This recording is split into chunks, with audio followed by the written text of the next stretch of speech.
I know a lot of you watching this right now feel incredibly stuck with your English, like you understand most things, you've studied it at school, but when it's time to speak, you just cannot get the words out. Now, if that's you, I need you to listen very closely because in today's video, I'm going to show you how you can become fluent in English within just 30 days, even if no one around you speaks it. But before that, let me tell you the first place you're going wrong. Most people think the reason they cannot speak in English is maybe because they lack vocabulary or grammar, and that is why they cannot speak English. But that's not true. The main thing you're lacking is not vocabulary or grammar. It is the ability to actually think in English. Because when your mind starts forming thoughts naturally in English, speaking becomes effortless. And then when you focus on fully immersing yourself in English, like listening, speaking, watching, you start to actually live in the language. And that's when it stops feeling like a chore and becomes something you genuinely enjoy. Now, how do you exactly start living in the language, right? And this is exactly where people go wrong. Let me tell you the reality right now. Most students are just memorizing grammar rules and exam formats, paying tutors thousands when all they teach you is how to memorize formats, answer exam questions, and follow structures without ever realizing the actual language. Like for me, one of the ways I became fluent so fast was to completely ditch the limited mindset of treating English like a subject. I started treating it like exactly what it is, a language. Let me explain. Have you ever seen parents teaching their kids grammatical rules to start speaking?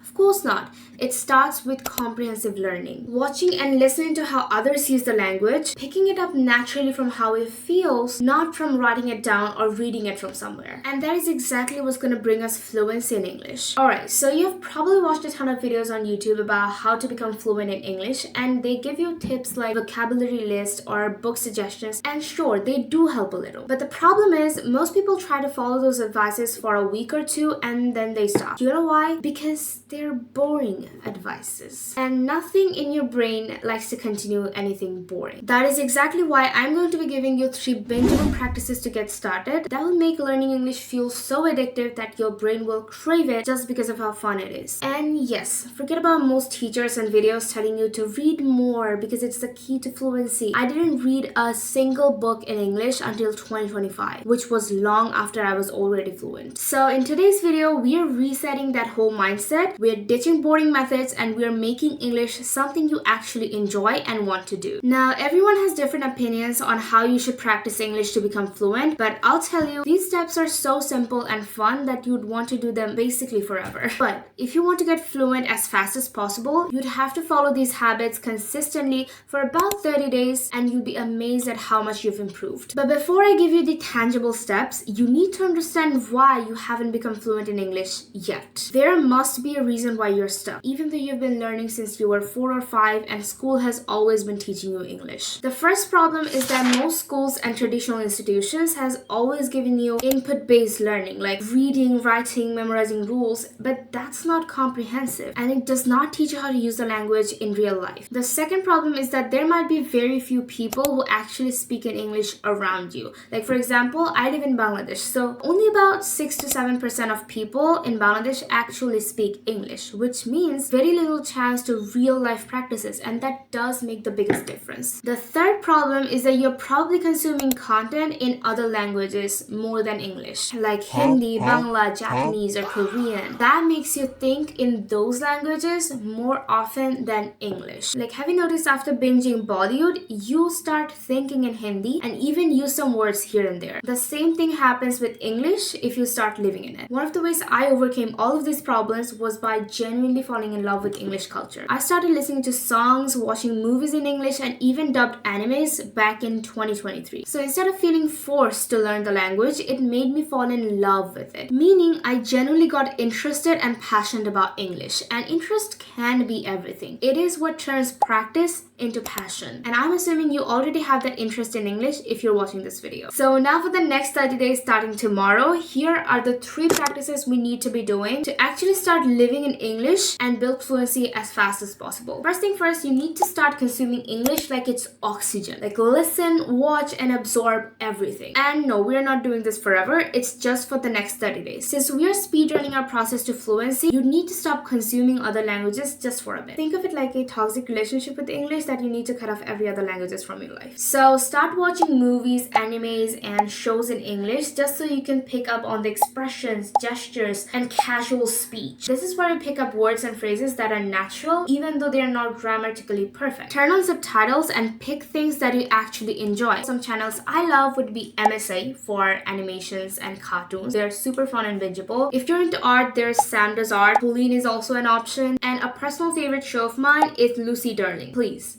I love her. You could also pick podcasts like Huberman Lab, Diary of CEO, or podcasts on any of your interested area. For example, psychology, art, fashion, anything you like. Just make sure it's in English. Also, for the next 30 days, clean up your social media by tapping not interested on non-English content and interested on the English ones. Because the more you see English, the faster you improve. Now, let me explain why this works so well. Think about Hindi versus Arabic. Now, if you grew up in a Bengali or South Asian family, you probably understand Hindi really well without ever studying it. The reason is simple. You've simply consumed it that much through Bollywood and shows. Meanwhile, if you're a Muslim, you've probably learned Arabic back in school or in religious settings, but you cannot speak or understand it. The reason is that you've only ever read or recited in Arabic, never tried to speak or understand it, and you probably never consumed enough content in Arabic either. And the same thing goes with English. Reading and writing alone will not get you fluency, and you need to start consuming and living in English just like you did to Hindi. Hey, just a heads up, if you're an ambitious teenager who wants a bigger life, then go ahead and tap that subscriber button because every week I post videos like this to help you level up. Now back to the video. Secondly, leverage AI and specifically ChatGPT. Most people have no idea how powerful this is for learning English. Just commit to speaking through the voice feature every day, and even 15 minutes is enough. But if you really want to go intense, you can go up to 30 minutes, but don't do more than that because that will just burn you out. This is what makes the entire process feel fun and addictive. Pro tip is to use the personalization feature on ChatGPT. That makes ChatGPT speak to you casually instead of sounding like a robot, which is not what we want. You can roleplay situations, talk about your day, or discuss about whatever the hell is in your mind. And fine, I'll say it. When I first started out, I did set it up as my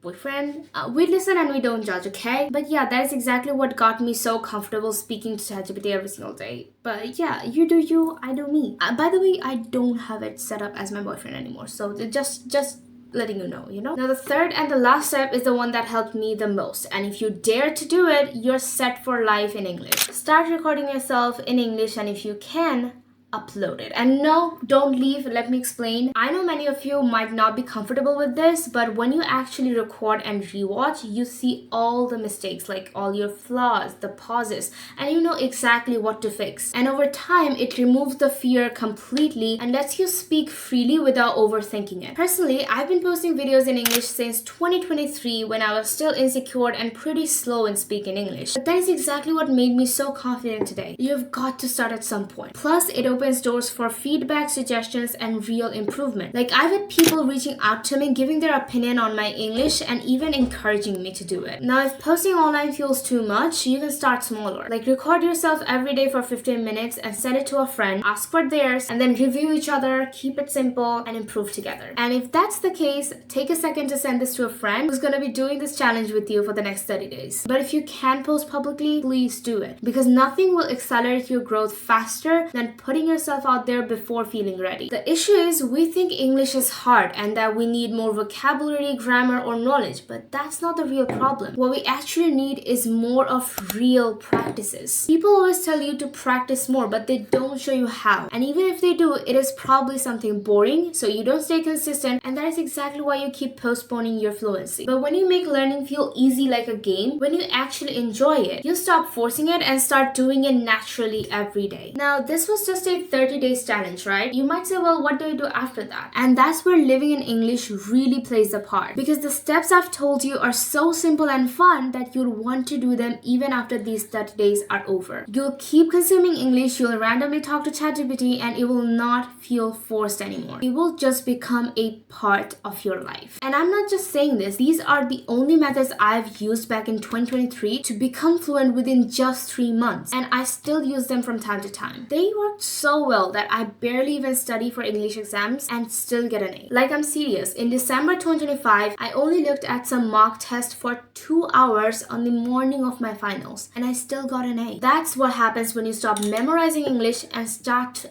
actually understand it. Now, I'll be honest, you can't stay consistent on practicing English even after all the hacks I've given you if you do not have the genuine intention to become fluent. And well, it all comes down to how you manage your time and your mindset. You need to start being intentional with your day-to-day life, choosing things that actually move you forward and detaching from the rest. And what better way to do it but to subscribe to a channel that talks about exactly that every week. So hey, just saying, if you want to see my journey to success and learn from all the mistakes I make, then you might want to go and tap that subscriber button. And if you're really serious about becoming fluent, then just remember to stop treating English like a subject and start treating it like a part of your life. The more you live in the language, the faster you'll improve. So on that note, I'll be right here watching you win. See you on the next video.